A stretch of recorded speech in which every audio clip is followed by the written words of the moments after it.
Қайырлы күн. Бүгін сіздерге өте дәмді болатын және тез дайын болатын нанның рецептімен және бауырсақтың рецептімен одан бөлек осы қамырдан самса істеуді көрсететін боламын.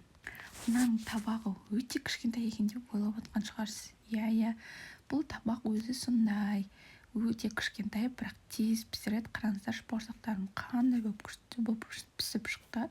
Мына жерде нанды алып жатырмын. Өте үлкен, пышный, сап-сары болып шыққан, бетіне күнжіт сеуіп пісіріп алдым. Одан кейін самсаларым пісіп шықты. Осындай екі лист болып піскен.